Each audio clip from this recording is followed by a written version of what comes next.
பூரண கொழுக்கட்டை எப்படி செய்வதுன்னு ரெசிபி பார்க்கலாம்.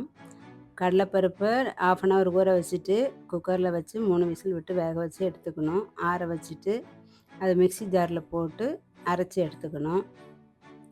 வெல்லத்தை தண்ணியில் போட்டு நல்லா கரைச்சிட்டு அப்புறம் வடிகட்டி எடுத்துக்கணும். முந்திரி சின்ன சின்னதாக பீஸ் பண்ணிக்கிட்டு நெய்யில் போட்டு ஃப்ரை பண்ணி எடுத்துக்கணும். அதே நெய்யில் தேங்காயும் போட்டு நல்லா ஃப்ரை பண்ணி எடுத்துக்கணும்.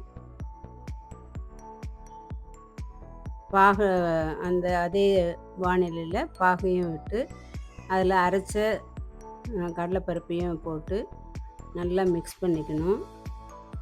கொஞ்சமாக சால்ட் போட்டுக்கணும். அப்புறம் முந்திரியும் தேங்காயும் ஃப்ரை பண்ணி வச்சதையும் அதில் போட்டுக்கணும். ஏலக்காய் தூள் கொஞ்சம் போட்டுக்கணும். போட்டு நல்லா மிக்ஸ் பண்ணிவிட்டு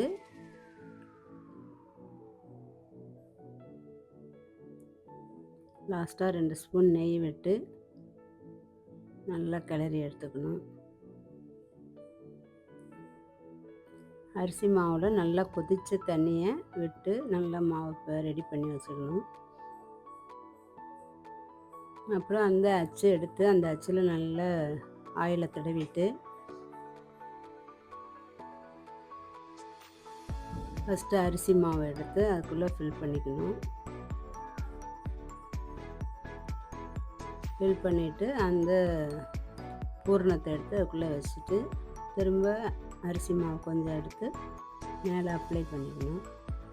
நல்லா க்ளோஸ் பண்ணிவிட்டு அச்சிலேருந்து எடுத்து வெளியில் வச்சுட்டு அதே மாதிரி எல்லா கொழுக்கட்டையும் ரெடி பண்ணிவிட்டு இட்லி பானையில் வச்சு 10 நிமிஷம் வேக விட்டு எடுத்தால் பூரண கொழுக்கட்டை தயாராகிடுச்சு.